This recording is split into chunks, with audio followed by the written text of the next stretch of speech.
د قرآن عظیم شان عظمت خو د قرآن نه معلومیږي. حضور پاک صلی الله علیه وسلم چې کوم د قرآن عظیم شان صفت کړی د هغه نه معلومیږي. موږ او تاسې به په دې باندې خوشحاله یو چې الله تعالی د موږ او تاسې نسبت د قرآن عظیم شان سره راولي. د قرآن عظیم شان سره نسبت دا په واقع کې د الله تعالی سره نسبت ده، ځکه قرآن عظیم شان د الله تعالی کلام ده او د چا د کلام سره چې د چا تعلق راغی دا په واقع کې د صاحب د کلام سره تعلق ده. قرآن عظیم شان په موږ باندې ډیر حقوق لري. اول حق د قرآن عظیم شان ایمان راوړل د په قرآن عظیم شان باندې. خدای متعال چې دا بهترین کتاب نازل کړی نو په دغه باندې د اول نه تر اخره په هر حرف باندې ایمان په موږ باندې فرض ده او دا د موږ عقیده ده چې دا موجوده قرآن عظیم شان ټول هغه قرآن عظیم شان ده چې د الله تعالی د طرف نه نازل شوی. په دې کې یو حرف تغییر تر اوسه پورې نه ده راغلی او نه به څوک په دې کې تغییر راولي، ځکه الله تعالی د قرآن عظیم شان د حفاظت ذمه اخیسته ده. چې الله تعالی د قرآن عظیم شان د حفاظت ذمه اخیسته ده، د موږ عقیده دا ده چې په قرآن کې حرفان حرکتن څوک تغییر نشي راوستی تر څو پورې چې الله اراده د بقا د دنیا کړې وي. نو په دغه قرآن باندې په دا 6666 آیاته په قول مشهور باندې په ټولو باندې په موږ باندې ایمان فرض ده. اول حق د قرآن ایمان د په قرآن عظیم شان باندې. دوم حق د قرآن عظیم شان په موږ باندې د قرآن عظیم شان د الفاظو زده کړه ده چې موږ به تلاوت د قرآن عظیم شان کوو، الفاظ د قرآن عظیم شان به زده کوو. دریم حق د قرآن عظیم شان هغه د قرآن عظیم شان د معنا زده کړه ده چې دا کلام چې الله را لېږلی محمل کلام نه ده، د دغه په حقیقت او په مصداق ځان پوهول په موږ باندې ضرور دي چې الله تعالی د موږ نه څه غوښتي دي. بغیر د ترجمې نه چې سړی د قرآن عظیم شان معنا نه کې زده نو دا مطلب باندې نه پیږي. بل حق د قرآن عظیم شان په موږ باندې عمل کول دی په قرآن عظیم شان باندې او دا عمل فرع د دې د چې یو وارې به علم په قرآن راځي بیا عمل په قرآن عظیم شان باندې راځي. او بل حق د قرآن عظیم شان په موږ باندې دا ده چې د قرآن عظیم شان سره به محبت کوو موږ، ځکه دا د محبوب کلام ده. الله تعالی د موږ محبوب ده چې نفس څوک انسان وي په انسانیت باندې قائل وي نو هغه انسان د انسان فطري صفت دا ده چې څوک چې د ده سره احسان وکړي نو د دغه انسان د هغه محسن سره محبت پیدا کیږي. تر الله تعالی نه لوی محسن په موږ باندې بل څوک نشته. دا دنیا د پیدا ده، په دنیا کې څومره مافیها دي د پیدا دي، موږ د پیدا یو، په موږ چې څومره نعمتونه دي ټول د الله تعالی د طرف نه دي. وخت چې الله تعالی د موږ محبوب ده نو د الله تعالی د کلام سره په موږ باندې محبت فرض ده، ځکه محبت د الله د ایمان جز ده. سړی تر څو مؤمن نشي جوړېدلی چې د الله تعالی سره محبت نه وي او په دومره انداز محبت چې تر ځان، تر مور و پلار، تر اولاد، تر ښځه، تر ټولو دنیا به د دغه انسان د خپل خالق سره محبت زیات وي. چې د الله سره محبت راغی نو د الله تعالی د کلام سره ځکه د محبوب خبرې محبوبې وي د هغه سره به هم د انسان محبت وي. او د دغه قرآن عظیم شان بل حق په موږ دا ده چې د قرآن عظیم شان خدمت په موږ کوو په ځان او په مال باندې. دا قرآن عظیم شان چې الله تعالی نازل کړی دنیا ته، د دغه قرآن عظیم شان چې څوک د الفاظو خدمت کوي، څوک د معنا خدمت کوي، څوک د احکامو خدمت کوي، په دا نورو مسلمانانو دا ضرور ده چې د دغو خلکو به خدمت کوي، ځکه د قرآن عظیم شان خدمت بغیر د خدمت علماو نه راځي. چې علما ژوندي وي، علما د خدمت د قرآن عظیم شان موقع ولري نو بیا به هلته خدمت کوي. نو په نورو مسلمانانو باندې دا ضرور ده چې د اهل القرآن خدمت به په ځان او په مال باندې کوي. پس له دې نه دا چې موږ د قرآن عظیم شان اوس دغه ځای ته راځو چې د قرآن عظیم شان ترجمه چې شروع کیږي، مطلب دا وي چې موږ د قرآن عظیم شان د الفاظو سره سره د قرآن عظیم شان معنا زده کو او د قرآن عظیم شان په احکامو باندې ځان پوه کو، په دغه قرآن عظیم شان په احکامو عمل وکړو، د دغه قرآن عظیم شان احکام خلکو ته ورسوه. اوس دغه خلک چې څوک دغه خدمت کوي دغه ته الله تعالی څومره مقام ورکړی. حضور پاک صلی الله علیه وسلم فرمای، د حضرت عثمان رضی الله تعالی عنه نه روایت ده چې الله تعالی په مخلوق کې خو ډیر مخلوقات پیدا کړي، انسانان اشرف المخلوقات پیدا کړي، خو انسانانو ته خطاب پیغمبر صلی الله علیه وسلم کوي، خیرکم من تعلم القرآن وعلمه.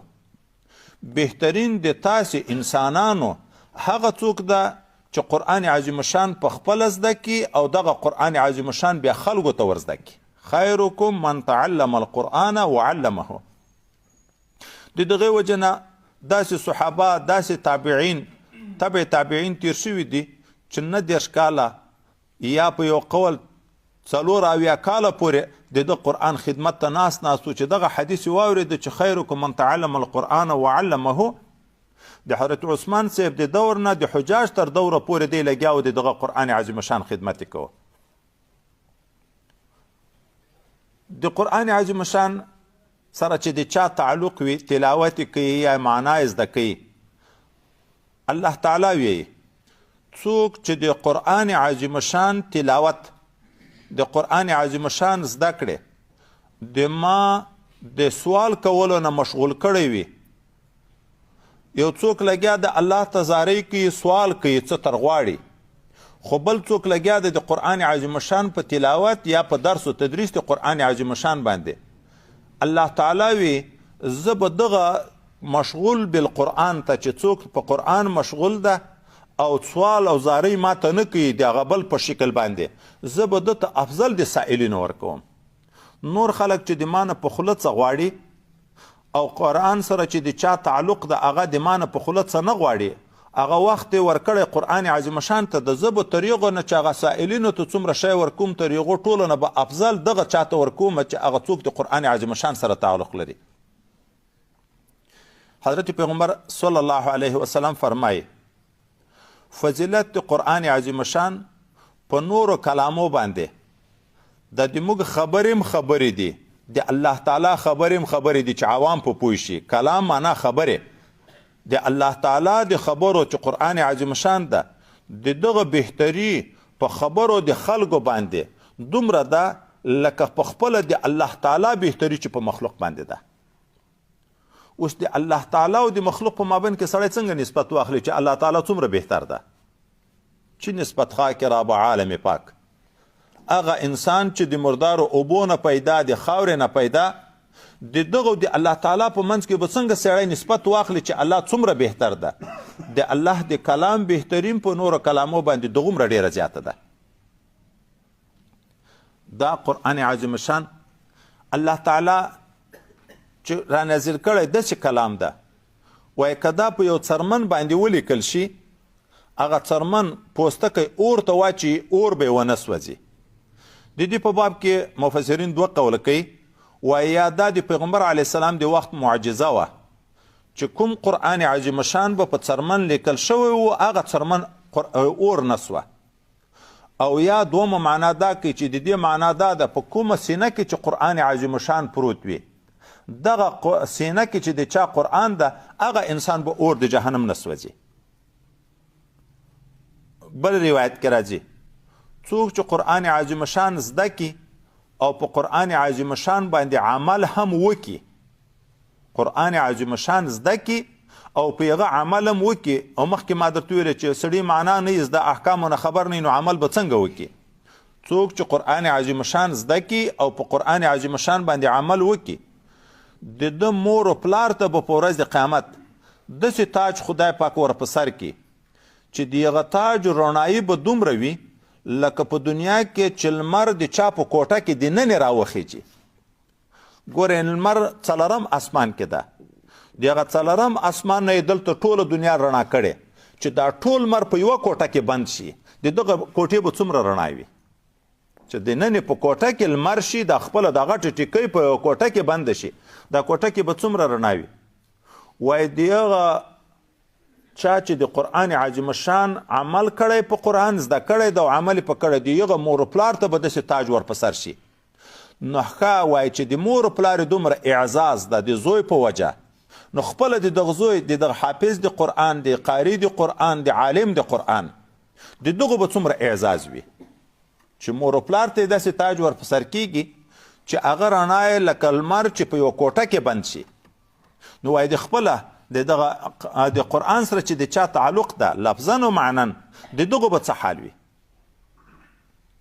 بل روایت کې راځي څوک چې قرآن عظیم شان زده کړي او یاد یې کړي، حلال حلال وبولي، حرام حرام وبولي.